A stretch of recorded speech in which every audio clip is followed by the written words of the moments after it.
appreciated for coming tonight. And this is the social event to kick off the Rockmore Down Cash Fair. So hopefully we'll have a great weekend, plenty of hurling, and hopefully the kids enjoy themselves. I saw some of the night tonight as well.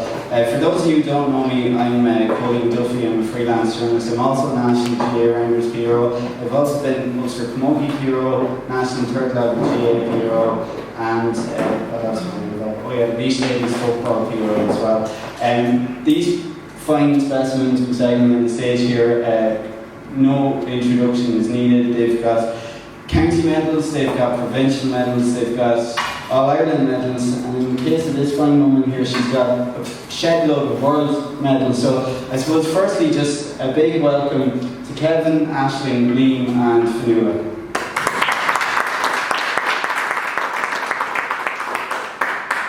One thing I'm going to start off with, I suppose, it is a big weekend, of course. There's a small matter of a couple of games in Croke Park. We know the big things are happening around here, but I suppose Liam Watson sitting beside me here. What would take Antrim hurlers to get to Croke Park in September for the first time since 1989, do you think? Just starting it off with an easy one. I said, you're sitting beside me as well. A bus? I suppose you'd like to need somebody with a large cheque book and go and try and buy a win of hurlers first. No, it's a tough one, when you're, you love playing for Antrim. When I was last 10, 12 years, but as I say, we have to start up on our structures.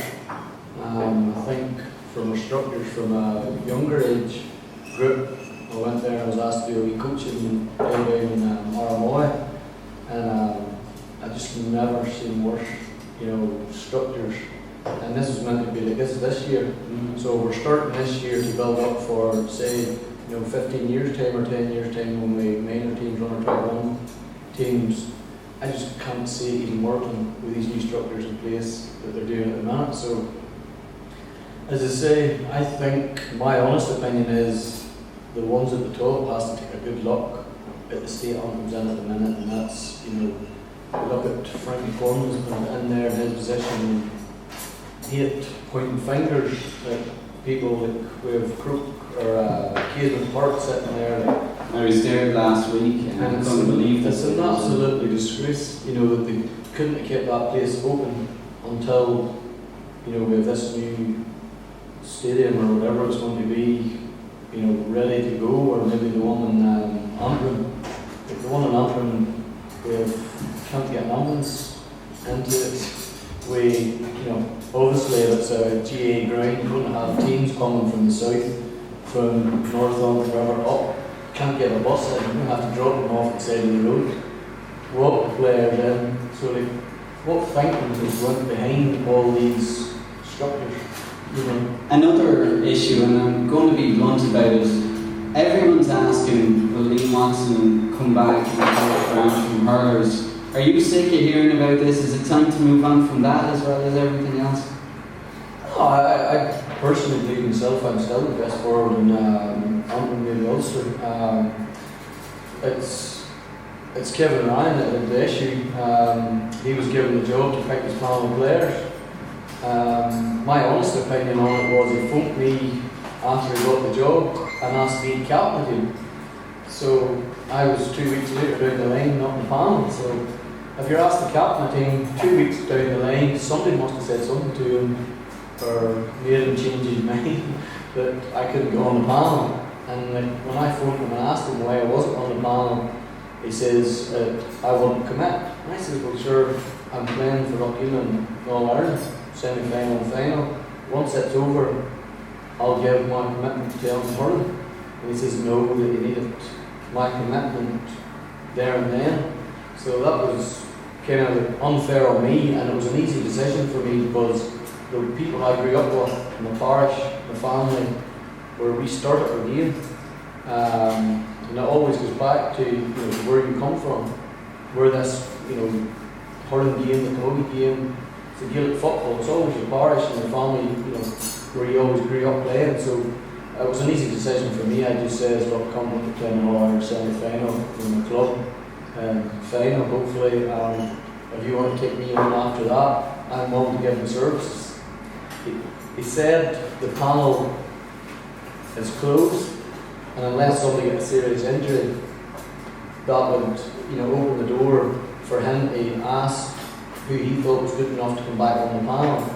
And I thought, well then, I just paid my time, trained enough you, and if I'm good enough, he'll ask me. Unfortunately, I went to other players and asked them, and maybe that's maybe why me and him then had a break, because like 1 minute he was asking me to captain the team, and then I didn't go on the panel. So it was a strange one for me. It's an interesting 2 weeks. I'd love to know the ins and outs of what happened. I might come back to that later.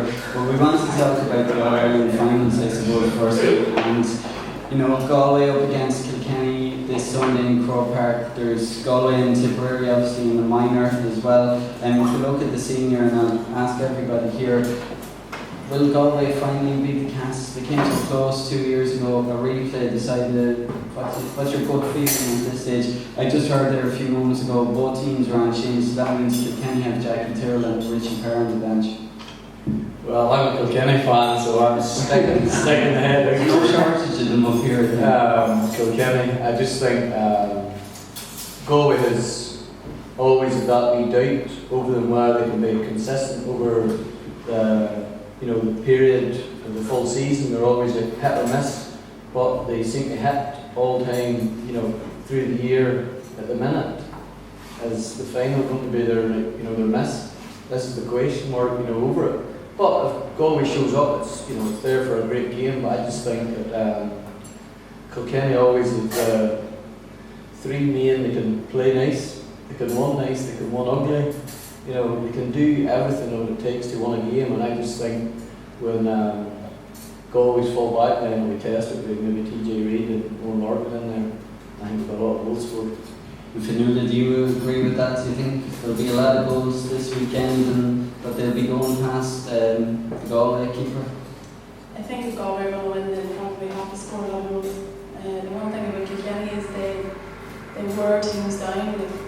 Galway might do a lot of hurling and somebody still find themselves either a point ahead or a point behind at half time. It's usually because Kilkenny have worked that hard. I don't think Kilkenny's forwards are as good this year as they have been either. I think there's a lot of pressure and expectation put on Richie Logan and TJ Reid.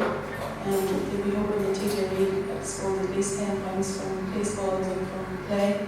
And Richie Logan will probably have to chip in with at least 5. And then, you're going to be relying on 1 or 2 points from each of the rest of them. And I don't know, the rest of them work extremely hard, but they're not all prolific scorers. And I think this year, just with Galway's run, I'm a massive Kilkenny fan as well. And I would love to see them winning. So there is the question this year, and it might be all year. Is it a question that, Pádraig Mannion unfortunately had a very bad game at number 4 last time, and if that gets sorted, Galway are halfway there to possibly beating Kilkenny? I don't think he had a very bad game. I just think Seamus Callan had one of those games where no matter what he did, it was going to turn to goal. He was big, he was strong. It depends on which forward he's marking, really. I think Richie Logan, if he's playing at number 11, will roast Gaeltanen. I just think he's a quality hurler, and Gaeltanen is more big and strong. I don't know about the Galway full back line. I don't think they were particularly bad against Tipperary. I just think Seamus Callan was just exceptional. It was an outstanding display, and if you just pass the microphone over this side, I suppose, Ashland, you might be known as world champion handballer, but you obviously played with Antrim and Camogie as well, so you know a little bit about the small ball code. What was it like actually time in Canada to see what was happening at home in some of those hurling games at the time? My opinion was elsewhere for anyone else. I was dipping in and out of the hurling. Again, massive Kilkenny fan. Actually, playing Allen was Richie Logan, went on a few trips together. He's just a class earner, so I expect to kind of go to top. Do you think that there'll be much in it at the end? I suppose the big question on many people's lips is 3 years in a row we've had replays. Will it happen for a fourth? So, in my opinion, I wouldn't see it. I wouldn't put any money on it, but I'd say 6-7 points to Kilkenny anyway. And what about you, Kevin? Any hurling pedigree I there? have to confess my knowledge on hurling isn't as good as a lot of people in here. I don't know. I mean, when I sort of think about relating this back to football, just after hearing there that Cargan have ended some goals run and Stranglehold and Antrim the senior football championship. So I think that sort of sometimes what goes around comes around, and I think that maybe Kilkenny have had so many big days in Brook Park recently that there could be a surprise and a shocking performance. I suppose if you expand on that, obviously Kerry are through to the football final already. They won it last year. Likewise, Kilkenny have been around. I mean, I was reading a piece in the paper today about the BC eras, before Cody era, and Kilkenny have done so much since then. How hard is it for teams trying to make the breakthrough, to push it against that? Yeah, it definitely is. I mean, I think certainly the Cody factor is there for the hurling teams to try and to break down. But it's the same, I think, like with if, for example, Antrim footballers were coming up against Kerry or something like that. It's a tradition that counties like that have that are, some, I suppose, players might feel that they should be on the same level as the Kerrys or the Kennys of this world. Of course, Antrim didn't do too badly against Kerry a few years ago. I remember the qualifiers in Tullamore, but it's just that chance is just there once. It's a bit like Fermanagh against Dublin in the quarter final. Everyone wanted Fermanagh to win, but it didn't happen. Yeah, I think in one-off games like one-off, there could be a shot in the cards, but I think if those teams would play each other 10 times, that the favourites would win probably 8 or 9 out of it. So it's definitely difficult for the weaker counties to break that down. Is that a similar trait in handball, Ashton? Someone who's so dominant, and you've taken 2 World Championships in a row, but I suppose really dominant forces, Paul Brady, 5 out of 5. How you break that mold? I mean, there's been players who've done it over years previously, and the lads of the Stokes and Walsh that were so dominant. It's fine margins really in any sport. Yeah, when you look back at whenever Dossey won 30, 40 All-Ireland medals and across different codes. And then when you look at Paul, it's just like every other game. And him in particular, he's just like a different specimen. His athleticism that he's put in, even in terms of the training and preparation, strength and conditioning and all that type of stuff, it's always developing. And even from the years whenever Doxie played, I remember Doxie said, what do you do for training? He says, I just run on the treadmill for 45 minutes. And nowadays that's no good. It would be no good for football, no good for hurling, definitely no good for handball. So Paul is he's really created a legacy. He's 5 world titles, 10 All-Ireland singles, 10 All-Ireland doubles. He's gone for 10 US national titles. So, it's probably someone, the numbers in the next game, probably in my lifetime, and I'm hopefully for the lifetime I suppose if we just touch on Ireland and handball, I suppose I've been beating the drum about sports like handball and rounders, that don't get the recognition that they deserve sometimes. Likewise, ladies football and Moki as well, I'd be a big fan there too. 280 people went from Ireland to the World Handball Championships. A lot of them came home with medals, and a lot of them had to dig deep into their own pockets as well to pay for the experience over 2 weeks. That's huge credit to everybody concerned. Yeah, I mean, it's just like a game, it's just like a play, it's just the love of the game. If anybody, if I send anybody here, come on, we'll go next week and we'll play the World Championships, and you've probably the chance of winning a gold medal, we're going to jump at the chance. So a lot of people did jump the chance, and we got a lot of families and kids, and there's 11, 12, 13 year olds, and it goes right up to, anybody can play 65, 70. All you need is a ball on the wall, as it's well, that's the so to say, ball on the wall. It is that simple. Liam, did you ever play any handball at any stage? No, I tried a bit of soccer and I wasn't much use at it, so I just think I'll stick to the hurling. Something that you think you're good at, anyway. You're getting away with it, so I don't have to be confident in your ability, so I just keep on going with that one. I just want to move to another area, I suppose championship structures is one thing that's always a big debate. Kevin mentioned there St. Gall's seemed so dominant in Antrim in terms of the football over the last couple of years, and would have been one of the favourites for an Ulster title as well. And straight backdoor, or no backdoor I should say, here in Antrim for the football, and I think it's the hurling as well. Other counties should get second chances. What's your thought? Would you prefer a straight knockout? Say we see the All-Ireland Under-21 Hurling Championship, for instance, and the football as well, straight knockout, and there's brilliant games, it means something else maybe if it's straight knockout rather than getting that second chance. I'm a firm believer of the old school, once the championship's draws made, that's what you prepare for, and you know who you have to play, and that's what you watch your DVDs now. Like years ago we didn't have DVDs, but we knew who they were playing with now. We're holding all these stats and statistics, what we're looking for. And too much focus on that maybe? No, it's just the way the game's going. It's just getting faster and faster, and people's just getting fitter and fitter, and you have to work harder. And the managers, instead of just turning up on a Tuesday and a Thursday to say there's a hurling ball, just come play a wee game, I'm the manager. There's a lot more thinking has to go on behind the scenes, and he was home thinking his job's done. It's not, he has to get his coach to prepare the next training session, so it's just not the very exact same, where then the players getting bored of the same thing. So is that where certain counties and certain teams have been lacking over the years? Oh, it depends. As I say, I go back to the structure again, where you look at structures here, like Antrim, it should be a privilege, to play for your county. It seems to be a novelty now playing for Antrim, or maybe a hindrance. Being asked to go and play for Antrim now. I think we have to get back to the old days where when you get a phone call or a letter, it's like wow, but there is no wow factor in Antrim anymore.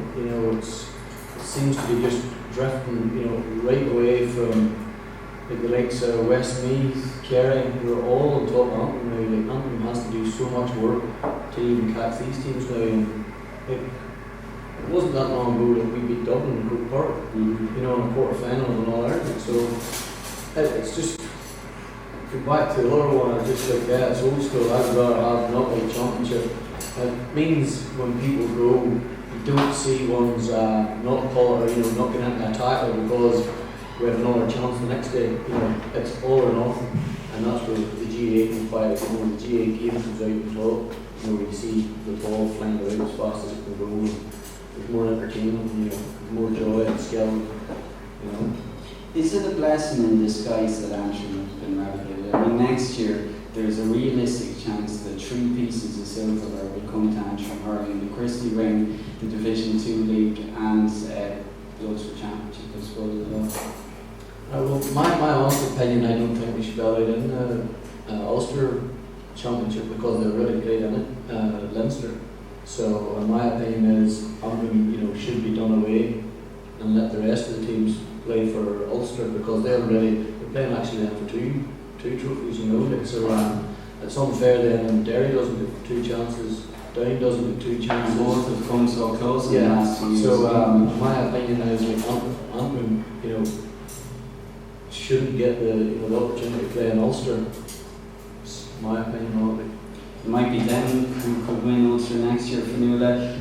You, I suppose, are in a lucky zone. You won the All-Ireland Camogie title last year, and of course the ladies footballer is doing quite well as well. Hasn't been as good this year though. It's hard to keep it going. I suppose that second season syndrome is often a cliche. It is, yeah. I think we have put so much effort into trying to win one. It took us, I first played in All-Ireland final in 2004. We got to 3 All-Ireland finals before we actually won one. It was our 4th one that we won, and I think we put so much effort into getting there and trying to get over the line, and when we finally got over the line, people thought it was enough. I think if we had us stayed together and trained as hard this year, then we probably wouldn't have been too far away from winning again. It's quite interesting, Kildare and Waterford are in the intermediate final this year. You obviously would have made the step up there, and both are teams that pretty recently won the All-Ireland Junior title as well. You mentioned having to maybe lose a few before you win one. Laois are searching for third time lucky this year, and hopefully from my own perspective, being a Laois man, they might go on and do it. But you know, sometimes it's better if you lose, and then you know it gives a bigger incentive to win.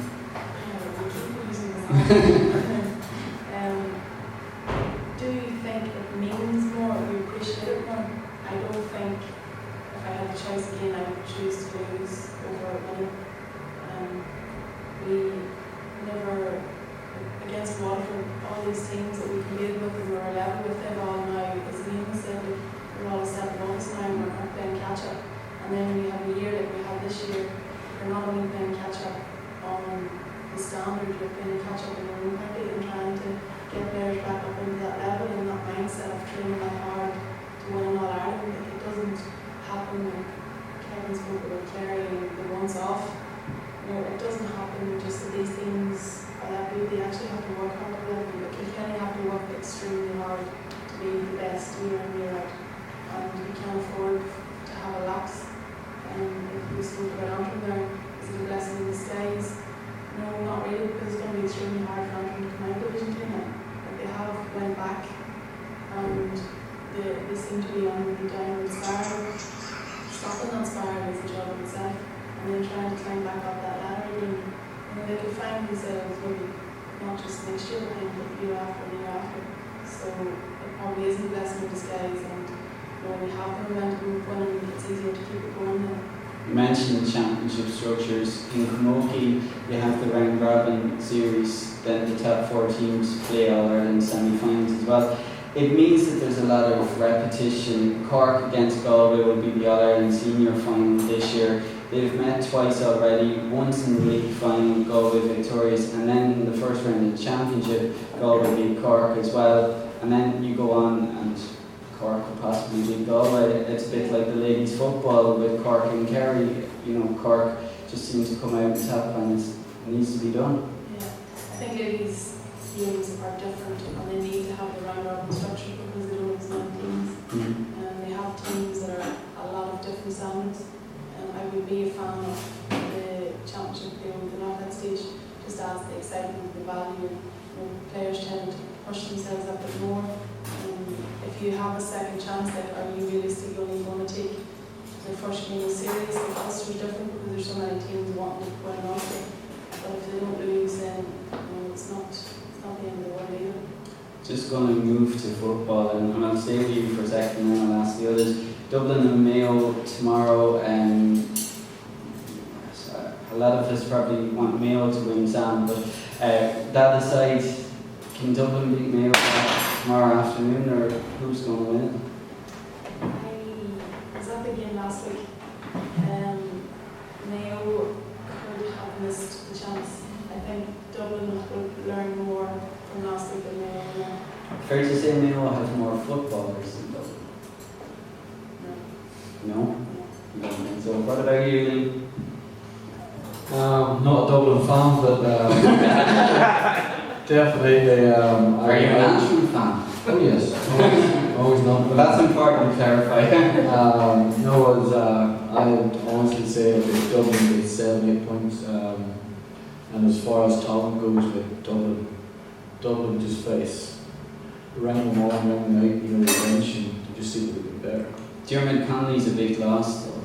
Yeah, he's a big loss, but it's like Kilkenny, like everybody says that Sheffield was a big loss, but sure TJ Reid has stepped up to the mark. So as I say, once somebody goes, there's always somebody going to step up to the plate, looking for, you know, this big name at the top of the tree. And Kilkenny and Dublin and these Kerry, people said Kerry was nearly gone and the Dukes got injured, but they're still there fighting again, and the Dukes are back. Like, so as I say, you know, it's hard to keep good ones down.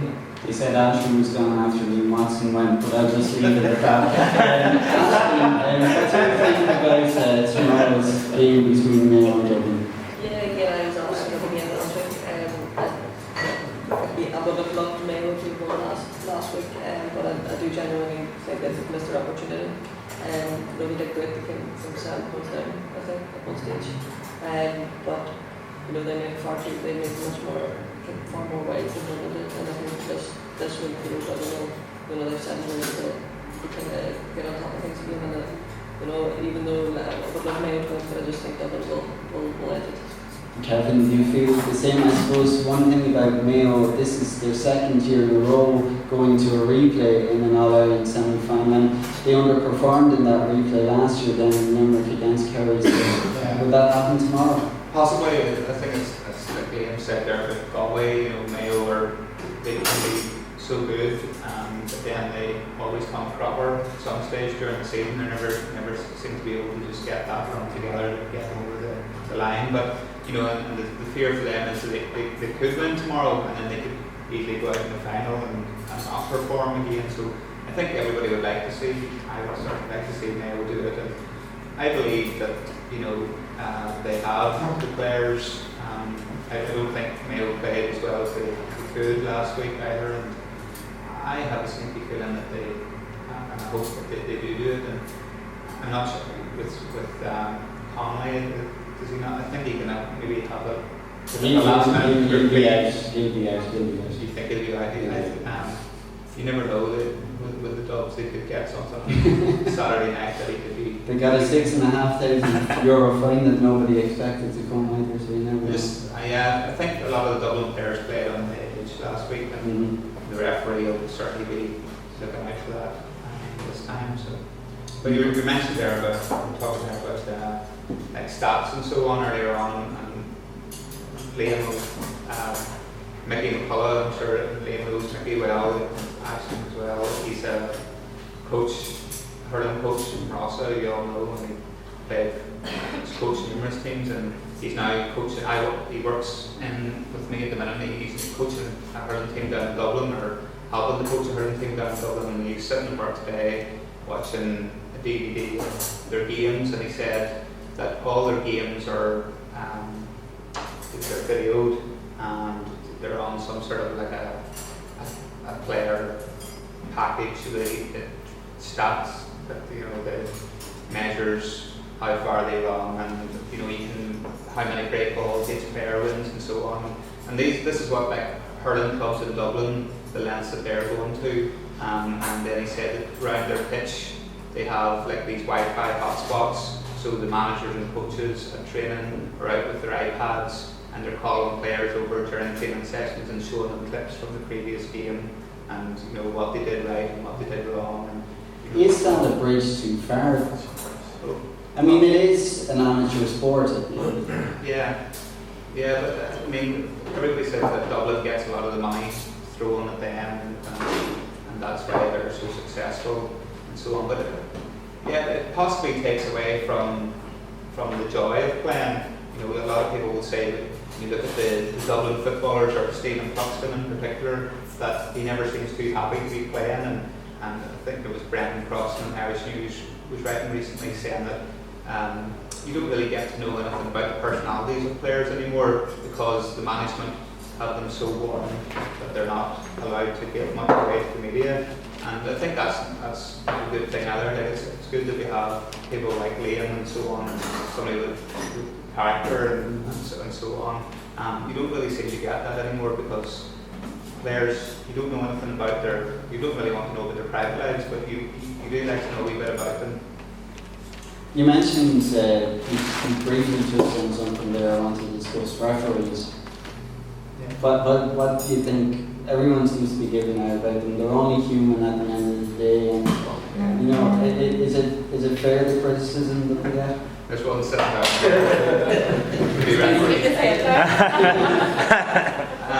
A journalist was reading a journalist last week said something about the referee last week was like a zookeeper who showed up to work, and all the animals have been let out of the cages. That sort of thing. It was impossible. Must be related to Joe Bradley then.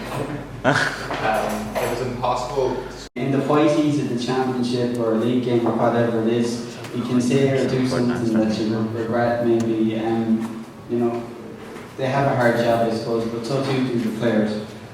I think you have to respect the referees, but at the same time as when you have to look at it from a player's point of view, as you're training all year to play one match, the referee can just go off for one game and then to the next, you know, and he's fit to make so many mistakes in one game and just walk into another one without anybody even saying, you know, you had a poor game there, can you analyse that and see where you can improve in your game? Whereas the GA players then is gearing up all year for, you know, this first one championship match, and sometimes that can take away from you just because of a mistake by a referee. But don't get me wrong, it's a job I would never even think of. You know, I've been asked to do underage games, still don't do it. Like, it's just one of them things you can't do right. You know what I mean? Even if you do right, and you're wrong for the opposite team, then you know. Is that fair to? You could use the same statement for being a player. You know, that sometimes you can never do right as well. I mean, you have a whole club or a whole county on your shoulders, and you know, sometimes no matter what you do, people will criticise. Yeah, that's it. Like everybody, we were talking about earlier. You know, like it's players' profiles and all. Like it's good to see, you know, people speak about the game, speak about themselves. If you know, approach players now, like it's got to be. They were saying there, like if you're down and asked a county hurler or a footballer, you know, like, well, what are you doing this weekend or what are you working at? They won't got that. They won't speak to you. They're like looking down their nose at you, and like they say we've gone away from all that. And it's still our home game, and it is an amateur sport. And it's the same with the referees. Like, they have to get respect. And I think, you know, maybe a second, you know, in the Gaelic football there, like especially, there's not much holding and pulling going on off the ball. Like a second referee, like one side of the pitch, not wouldn't do any harm. You know what I mean? But it could be a trial and error. You know, whereas hurling, like the ball goes that fast, you have your two umpires as well included in now as helping out referees, which gives them that wee opportunity. But then up in the club, hurling up here in, you know, Northumberland, like, if we talk about referees after, you know, pass fitness tests, I would like to see the fitness test. Well, there's some players that might pass those fitness tests, to be fair. But we make not, that's up to the manager to play them players then. You know what I mean? If they're not fit enough, then it's up to the manager to not play them or play them. But at the same time is, like, there's some referees I can see run onto a field and I don't know how they can bet over the Tyler races. You know, we wonder then how can, you know, like on a serious note, these referees is making mistakes. You know what I mean? And they're getting abuse then from the supporters from both sides. Keep up with the play. It's also fair to say though that it's very rare that when a referee does have a good game, he gets praise. True, but that's it. Say it's a no-win situation by refereeing. It's the same as you could go out one day and score, you know, 110, and oh, you're going to the pub and you're a great fella. You know, You've had those days. Yes, and you go in the next day and you miss 5 threes, and they're standing putting and putting, you know, and they're, you know, the dagger's in your back, like so. You know, you just, in my opinion, is that referees can't win, and it's the same with players. You know, you're only as good as your last game, and it's the same as referees. I just think they have to analyse the game a wee bit, and you know, but in my opinion, I took my hat off to them for doing their job, and say I hope they continue doing refereeing because we need them. Kevin mentioned there's a referee in the audience, and I'm going to throw it open to the floor. If anyone has any questions or writing replies or anything, anybody have something to ask? Don't be afraid. Right, referees? No, in general. What about that fitness test, John? I have a question with regards to the county. Liam said something about why it's no longer an honour as it used to be to play for the county. And as a club like Loughmore, as you know, this is our second, third year in existence. What can we do as a club to try and promote the kids, to give them something they aspire to bring the county, bring them up to county level, or they aspire to play for the county, and to make, or even help the county in some way, so we can bring it back to a county where everybody wants to play for and be honoured to play for. As a club, what can we do? That's the whole panel. I think, well, I have a microphone, I'll throw it in there. I was going to say ladies first. You're sure better than Lee Moss. No, I think it starts off with your club first. You have to, and the foundations, the work. You know, when you have a kid there coming under 6 to under, you under 6s to under 8s, then you have under 8s to under 10s, under 10s to under 12s. You need coaches there doing the right drills. You can't just be coming to the field to coach under 6s. You know, they do fundamentals now, with these kids, just to get, throwing the ball and let them go and lift it again. You know what I mean? It's just getting used to a ball. But you can't have somebody coming in, to your club saying, I'm in charge of the under 8s. But they go there and they fire a ball in and let them play a match. You know what I mean? I've seen a lot of clubs, Division 2, Division 3, went round and watched a bit, and that's what it's come down to. People don't know how to do drills. And they're like, it's because other, past hurlers has not given up their time to go and coach, give something back to the game. And that's where I think then the club's lost now. Whereas then the ones that their kids, there's my kid, there's nobody training them. I'm going to help out, but I don't know what I'm doing. It's happened in my own club, Lochgill. We have some people looking after under 6, and they couldn't tell the kids what way to hold their set. And that's, then when you see them under 12, the toes turned the wrong way. They're playing cack-handed.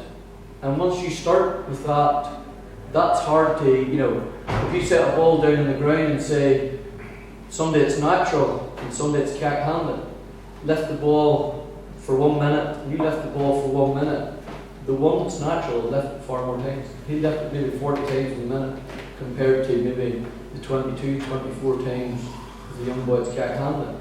So that's my opinion, is it's all to do with make sure you're doing the right stuff with the club for them to become senior at your club, or even if it's under 12, make sure they're the best under 12s that you've got at the club. So then the county manager can come and see them play.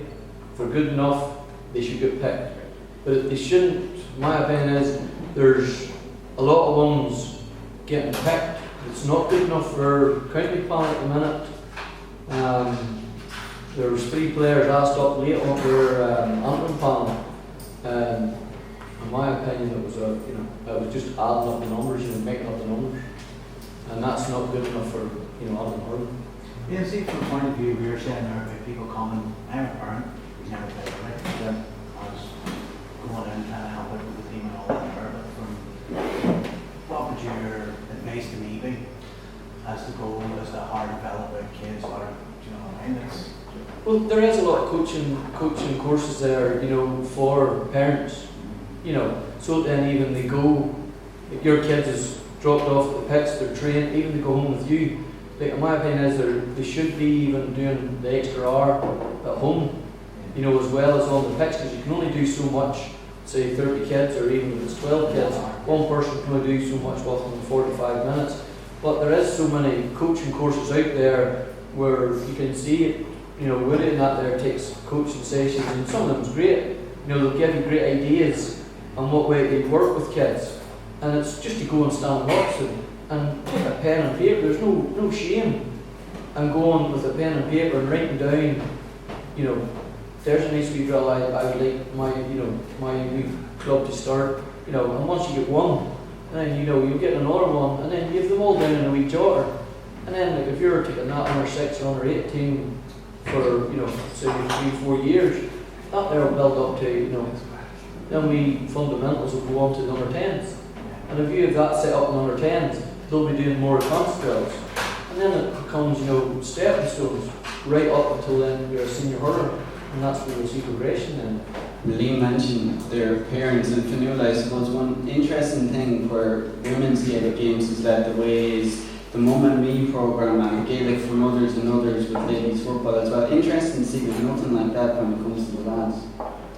No, but then if ladies are trying to get more people involved and trying to get more support, I think parents have a crucial role in the development of young kids, no matter what age they are. I was particularly lucky with my friends.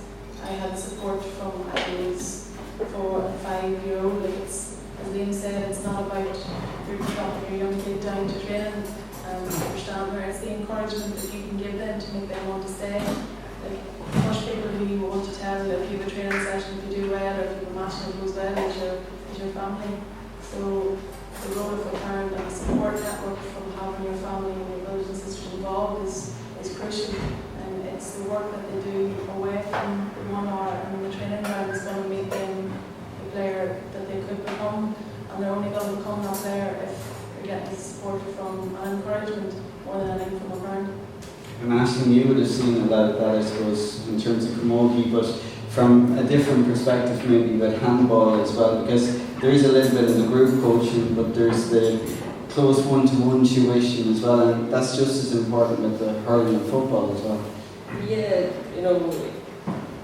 I coached my handball fundamentals in St Paul's. We started off, we went out onto the pitch and we tried to, I was the youngest handballer in my club and I was 23 years old. And you still are. Wow. Yeah, and that was, that was a major, there was alarm bells ringing, if I'm 23 years old, I'm the youngest handballer that this club has, and probably in the whole county, there's something needs to be done here. So we went out onto the pitch and we just, put a couple of flyers out and tried to get as many kids into the handball court. And we did get great numbers. We had, started off with 40, we're down and I had a constant 15. We keep coming back and that's getting to the point where there's me and another coach and there's 15 kids in 2 courts. But now they're getting to the point where they need the one-on-one because it's an individual, it's an individual sport at the same time. So now we're trying to find, put hours in, trying to get parents to come in and set hours, during the week as well. And it's tough for me who's still actively playing.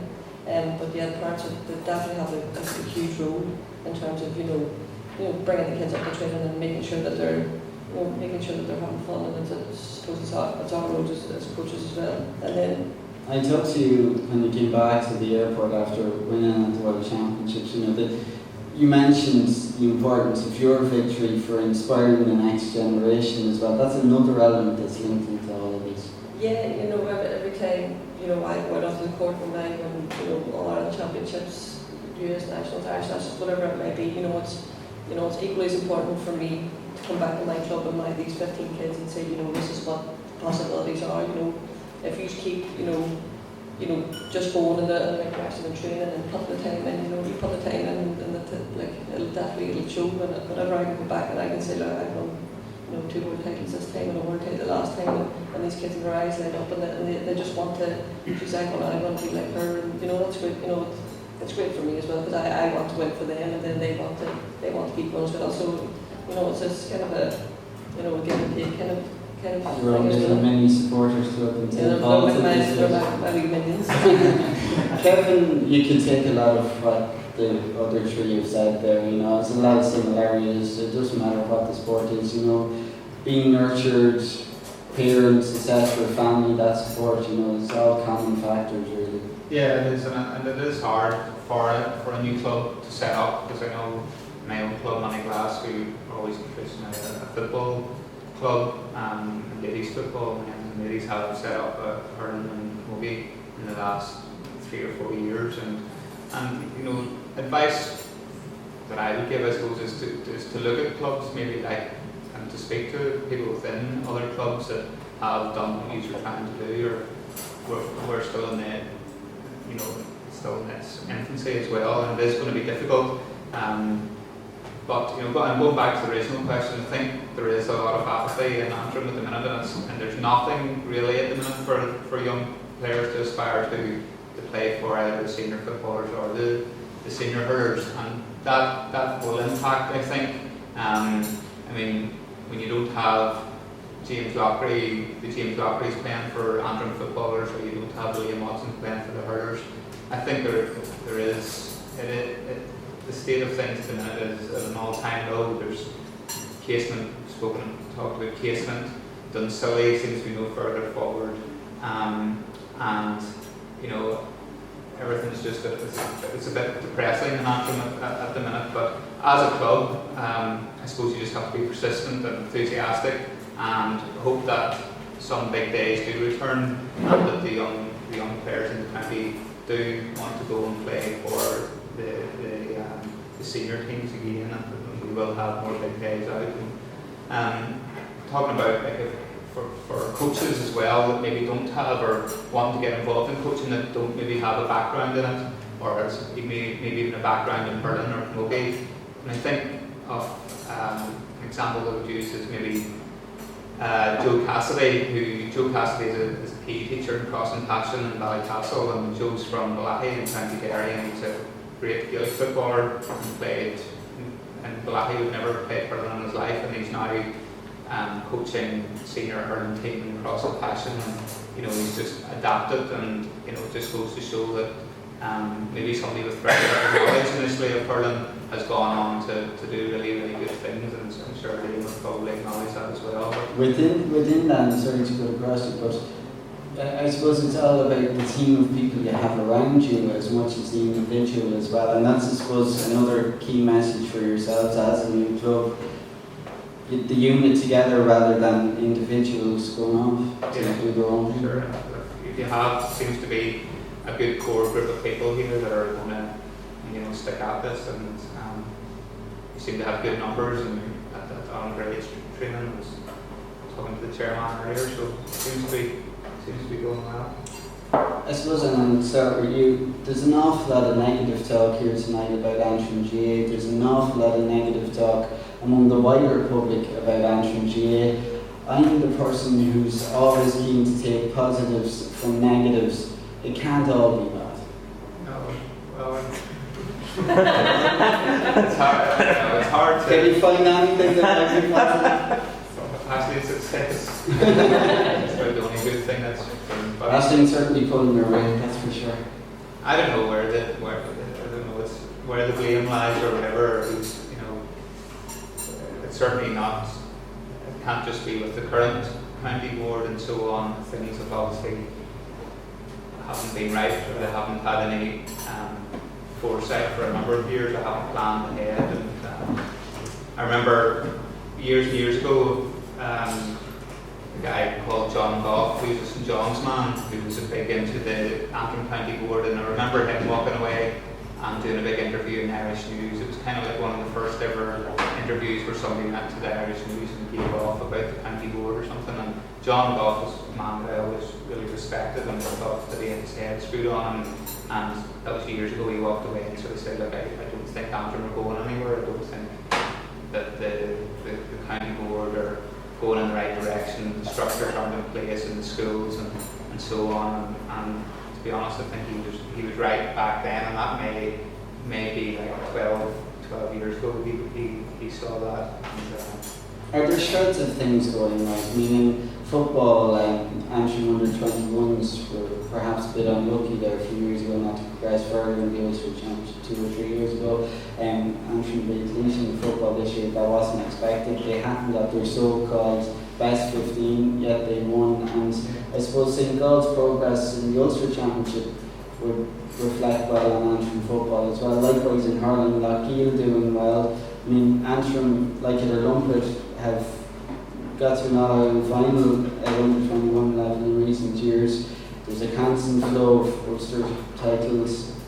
It's not as bad, maybe. Yeah, and hopefully it comes in cycles or in stages, and maybe going through a bit of a lull with the present. But the good days might come back. And for Manor, an example this year, that they like last year when I was down in Brewster Park in Antrim, beat Fermanagh convincingly in the first round of the Ulster Championship, and then to see the turnaround in Fermanagh this year, it just goes to show you that a couple of big players coming back onto the squad, and a bit of a lucky break, and things can turn around very quickly.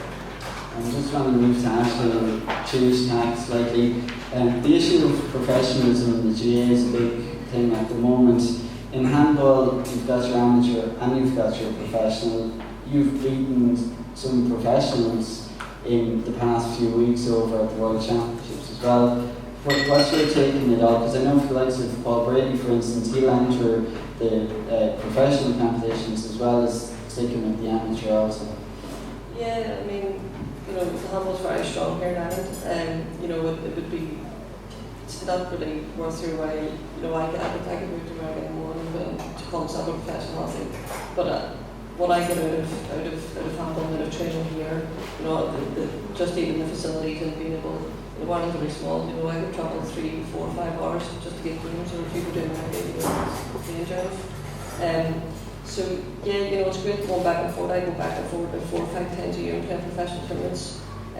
But again, the structures, you know, such a big country over there, and I just get much more here as an amateur GA player, and it wouldn't really be worth my while, you know, going over there full time. And I suppose to extend that out then to Gaelic football and hurling as well, you know, it's not, it couldn't be sustained in the morning. I mean, you'd have no Antrim tomorrow probably if the GA said return professional. Well, yeah, but like, I mean, in terms of like, you know, what the hurlers and football, you know, I know that it's alright saying, you know, it's an amateur sport, but you know, these players are playing, you know, their life outside of work and family is you know, primarily the sport that they're playing, and they put, you know, countless hours into their training, and it is a craft at the end of the day.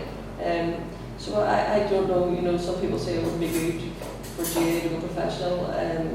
You know, I would love to see it go professional because the sport's just incredible, and it deserves you know, to go worldwide, and people to see this, you know, especially hurling. Like hurling's incredible, the fastest field sport, and people need to, players need credit, and people need to see it as well.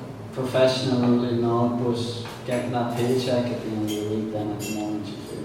Well, that's it. That's exactly what it is. You know, it is professional in every way except for you know, the monthly wage. And so I would certainly like, you know, if it turned professional at some stage, it's just my opinion.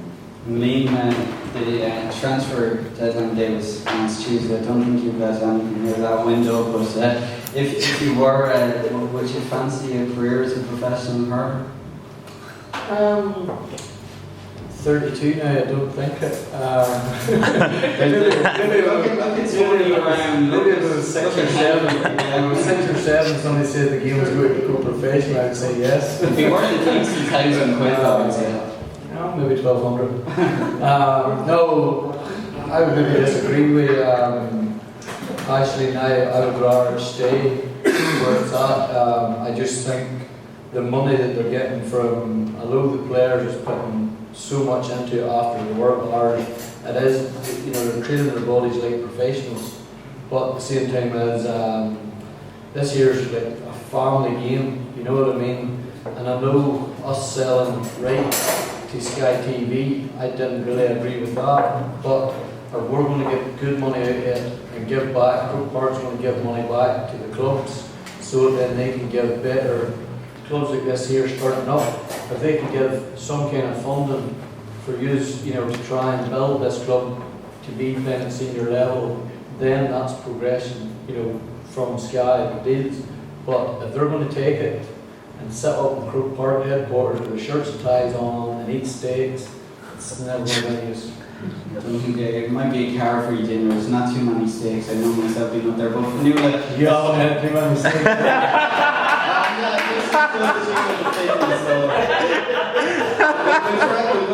have a run down the road.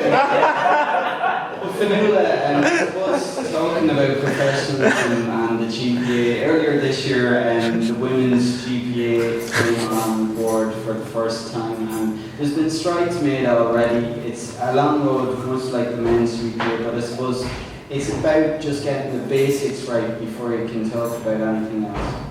Yeah, the women's GPA was launched there just in January. It's representing the ladies and footballers and rugby players. The vision or what the women's GPA is looking for is completely different as to what the GPA is at the minute. GPA at the minute is very commercialised. The players do extremely well out of it, particularly the top players. The likes of Dublin, I think, were sponsored 13 cars this year by Toyota, which when you convert to Down or Antrim or Tyrone or any of the counties up here, the money that goes into them is just astronomical.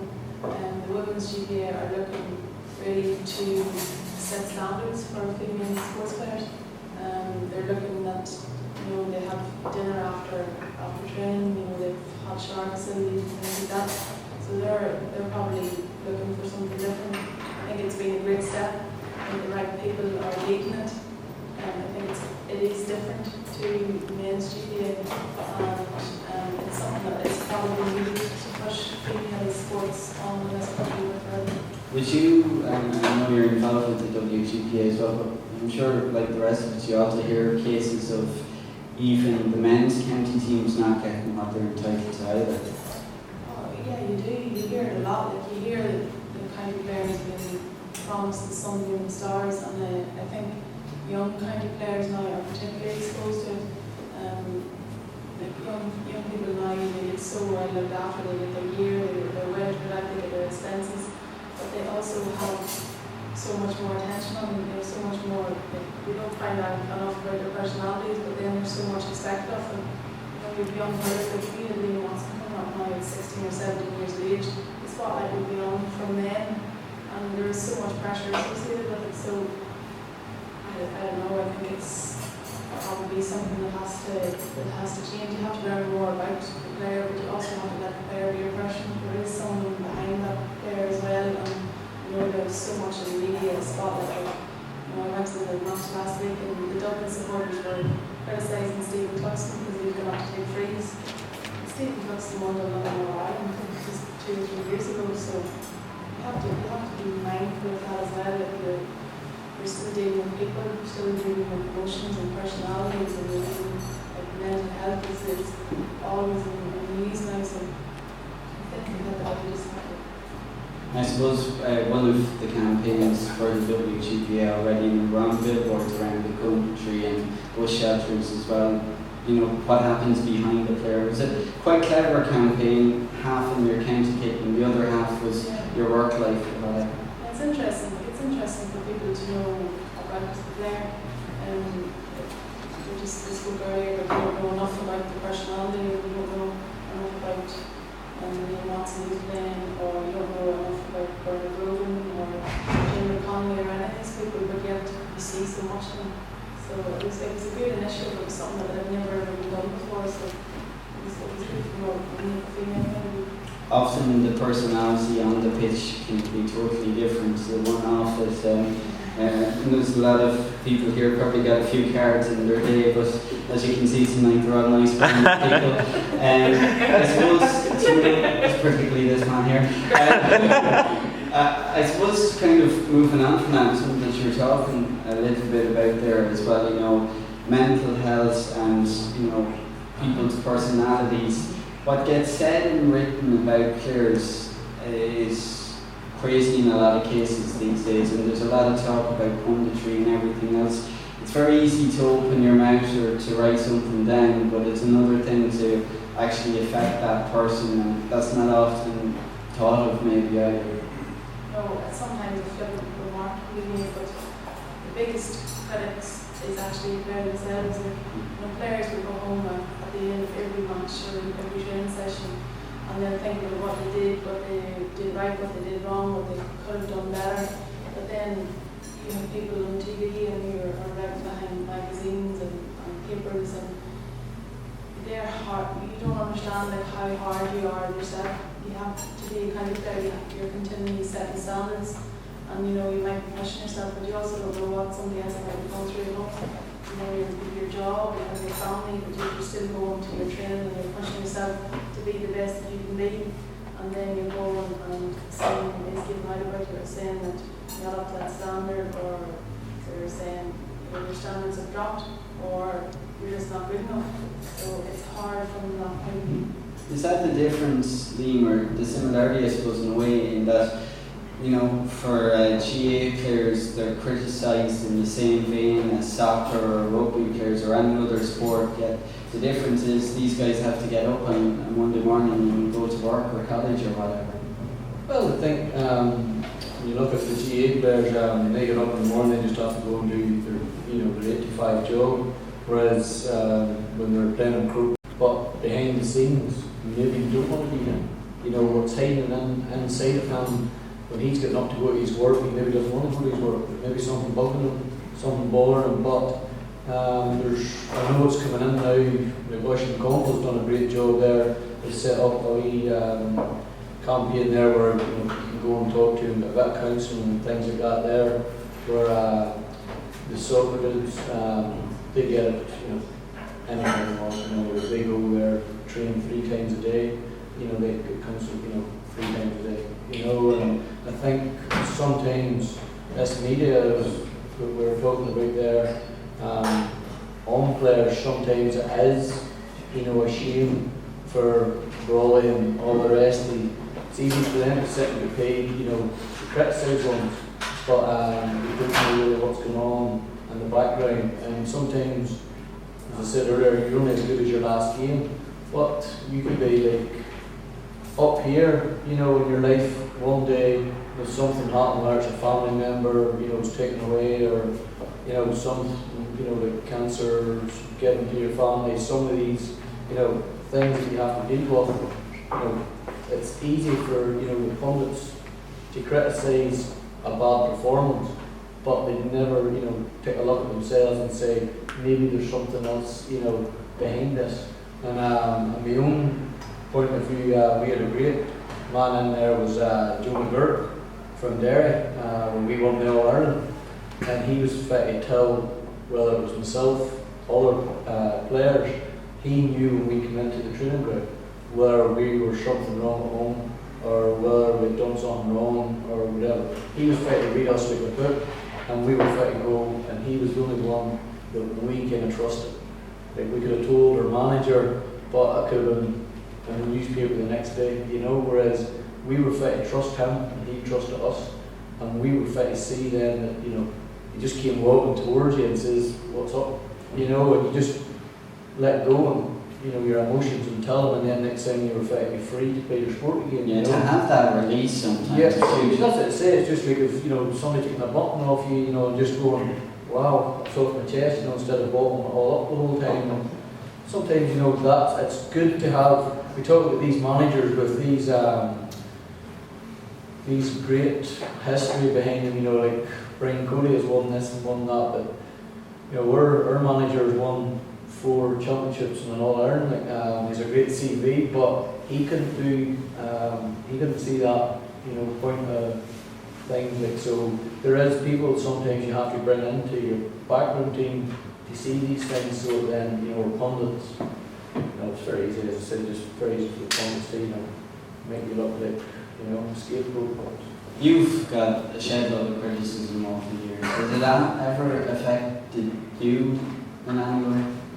No, I love criticism because there's only one way to keep them quiet, and that way to perform. And my own opinion is when I cross the white line, I'm a different animal.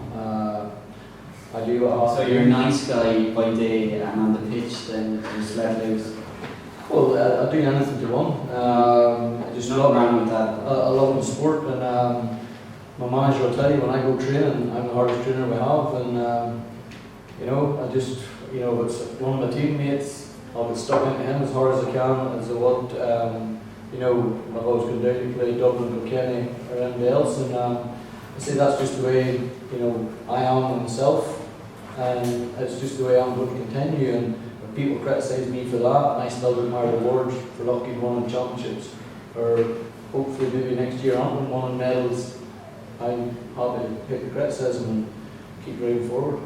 Ashton, would you be your own biggest critic sometimes? I mean, it's a bit of a lonely world maybe in some respects in an individual sport like handball.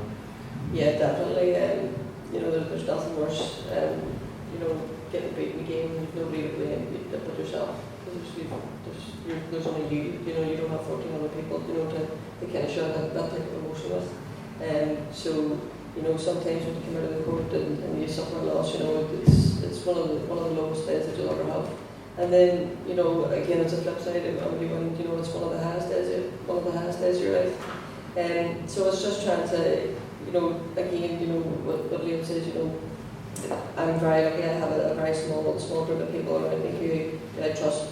And Team Ashton Riley, they were there at the Worlds. That's just like brothers and sisters, but just But they are part of all of it, of course, as well. Absolutely, yeah. But then whenever I go into training sessions and I'm completely focused for that 60 or 90 minutes, And again, you know, as soon as that, the same says across to my life, as soon as that door closes, I just become a different person, and I would do anything to win.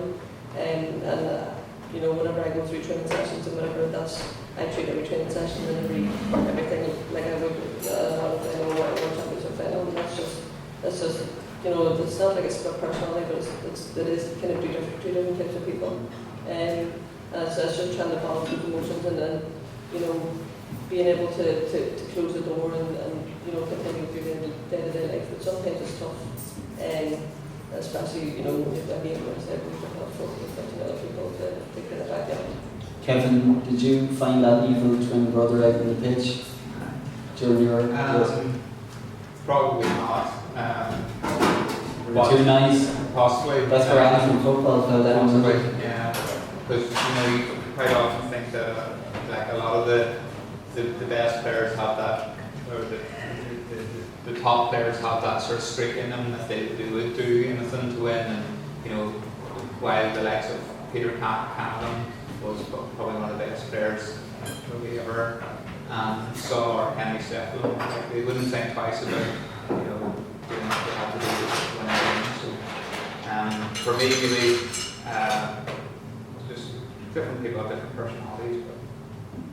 But Is it down to your personality on the pitch? Is that one of the reasons you win or lose a game, do you think? Is that a key factor? You have to have the skill, and you have to have the athleticism, but the personality and mentality, you know, that's a key part of the game as well. yeah, I think, yeah. But for me, it was just like you have to have confidence in yourself, and it mightn't be that I would have, you know, hit somebody or done something like that, but I would just try and, you know, do maybe use skill level or something, just try and go on and do it with different people, approach it in different ways. Anyone else have any questions? Gavin? Yeah. I want to go back to some of the noodles here earlier on, the name that was talking about, the GPA and the WPA. I know they spend a lot of time, like you're saying, they're about Dublin footballers and they're being looked after. Let's say the likes of hurlers there and the likes of some of them counties like Mayo, for example, as I said, there's hurlers down there that put in as much work as Keith Higgins puts in the football down there. And you never hear of the WP or the GPA giving representation, and maybe you can get extra media coverage or anything else. I mean, if you even look at the difference between Camogi's coverage on TV and ladies football on the TV, it's pretty farcical, probably to say the least.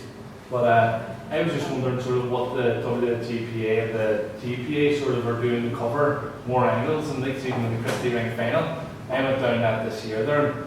All due respect, I'm sure if I was playing that there next year, I'd probably not be down. That's a bloody fucking joke. But they need to actually change the thing around and actually get more people in and put it on like the way it was years ago when we were down there and it was wrong before Cork Waterford. But I was wondering what the ladies GPA and the GPA are actually doing to try and heighten that there and bring them players in on an even keel. Because I'm sure the same demands are being put on some of them players down in counties for hurling and in Camogie that are being put on the players in Dublin and Kilkenny. Yes, fair enough, they're not getting the same results because the coaching or whatever is different, but it doesn't mean they're not putting in the same effort. I was just wondering what they're doing in the ladies GPA to heighten that up, to sort of pick up the gap there. Well, I just know from the women's GPA, the men's GPA is very elite. It is for the top players. They seem to use a lot of, like I know that the top players as part of the GPA probably get appearance fees for even turning up and stuff. The women's GPA, a lot of the work is very unseen for what the GPA and women's GPA do. A lot of it is negotiating and liaising between the two national bodies.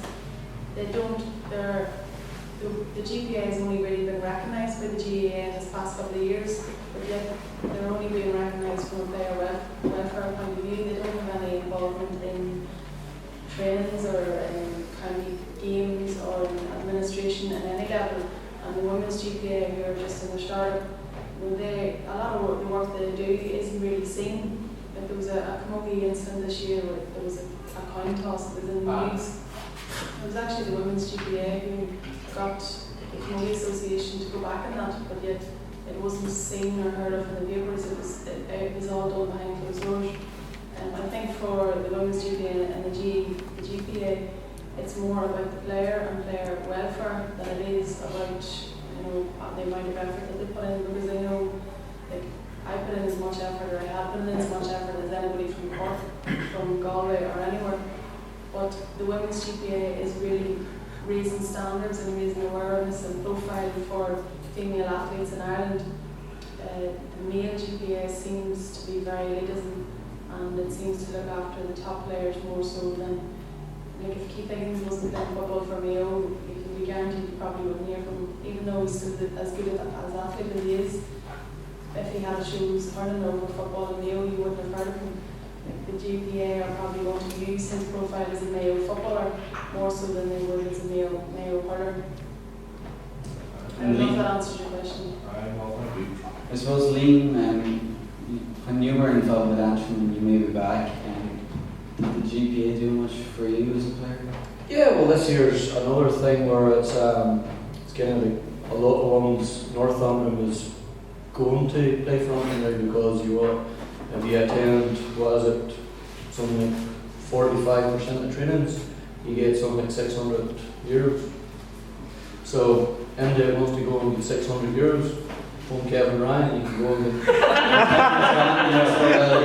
suppose maybe I might move on quickly because I must have to go.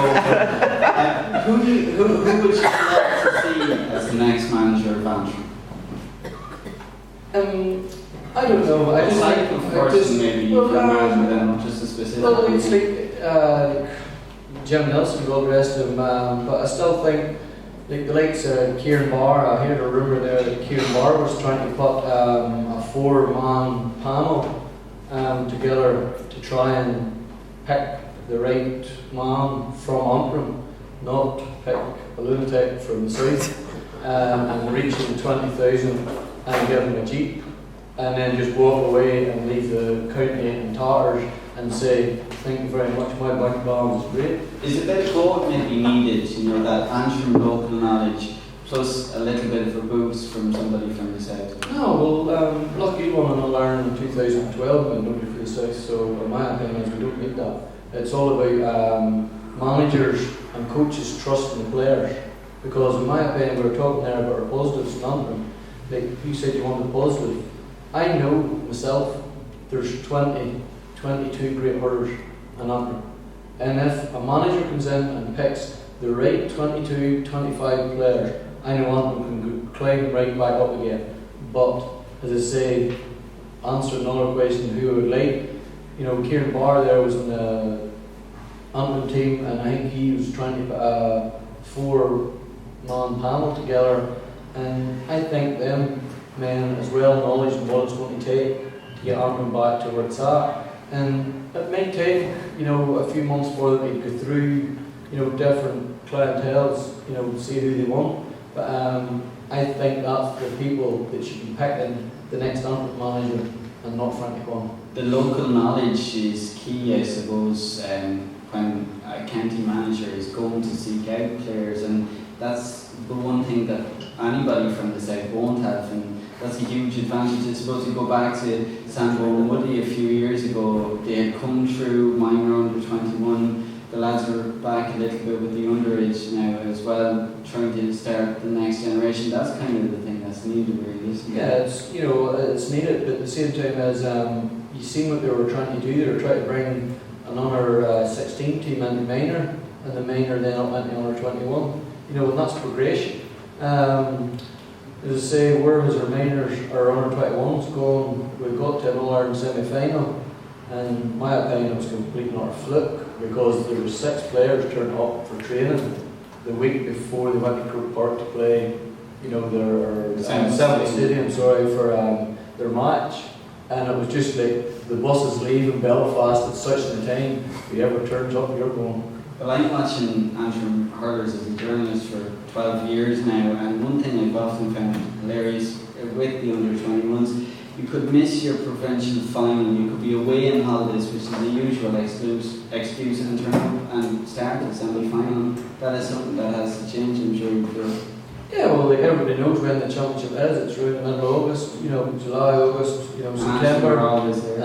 And That's what it is. So like, obviously if you plan your holiday around them dates, you're not really prepared to go the long haul to bring, yourself. You're not mentally prepared. And sometimes that's the question is, some players want this name tag to say, if he was there, they'd have did this. Some players is happy just to, finish their careers to be like that. Whereas, in my opinion is, I would class them there as like cards, because they're the ones that's running away from the challenge.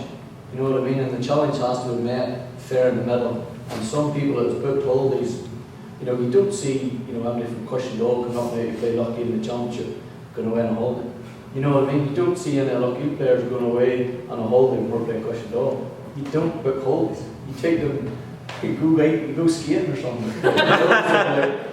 When they're under, so it's just the way it is. I thought we'd get away without mentioning ski trips tonight with Fanula and no fight. But in terms of, I suppose I'm just finally going to wrap this up and start with Fanula. I want each of you to give me one thing that you hope that will change for the better in Gaelic games in the next 12 months. Sure, you can start with me. Let's start with Kevin. Change in what would you like to change? Anything in any aspect, something you're not happy with that you'd like to see maybe take a turn in 2016? I would like to see a hurling or camogie team from Ulster competing with the top hurling and camogie teams in South. I think that individually the players in Ulster are as good as anyone from Cork or from Wexford. Liam would get a team, Jane Adams would have gotten on a team, and they probably would have starred in the team that they're in.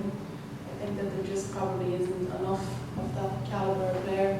What I would like to see is for an Ulster team to be competing in the Duffy Cup or the Limerick Cup. Very good. And Liam, is it as simple as you'd like to pull on the Saffron jersey next year? As I say, we'll have to see who the manager is, and if he gives me a phone call and I'm Okay, move away from that, give me something else. I just think as a GA, game, I think the hurling compared to the camogie, sometimes they belittle the other side of it, and I would rather see the camogie shown as much as it is the hurling, because I know there's a bigger following in the hurling, but if the camogie's not shown, we're never going to get back up, with the numbers back up following it again. So in my opinion is, if it is all one, keep it all one, instead of going having all these games in Croke Park, because it's hurling, men's, senior, football. If it's a drawn game, show the game in Croke Park, but if it's camogie, you read about it just in the papers, and so it's very well said. Yeah. There you go. I suppose Aisling, as a follow-on from that, what would your one hope be? Basically, going to touch on what Liam said, from my handball, the ladies' finals on the same day as the men's final and all, and that's the case through all the tournaments. It's always been equal. It has always been very equal, and I was going to say I would love, if the camogie finals on the same day as the men's hurling final.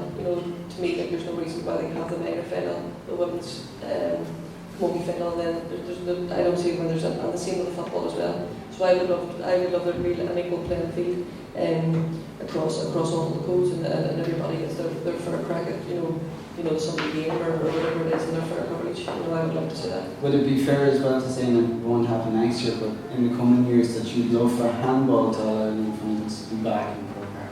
Yeah, well, again, it's difficult. It's just the matter of the stadium, and the handball facility. It's not up to scratch at the minute. It's more or less in the state that the casement's at the minute.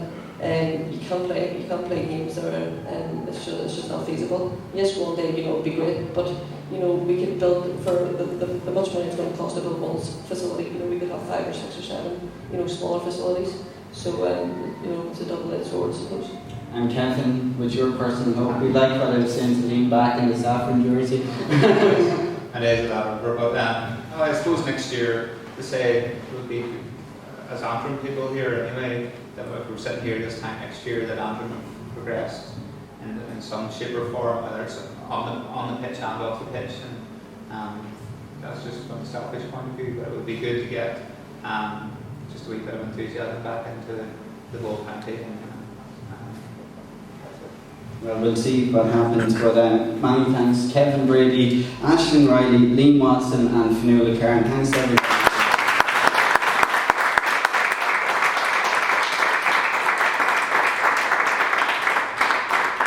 And just a very final word, I'd encourage everybody to get out and support the youngsters over the next few days. There's a lot of teams coming from a long distance. I heard somebody saying that there's teams coming from Cork, so get out if you can to support the kids over the next few days, and thanks very much again for coming tonight. Thanks.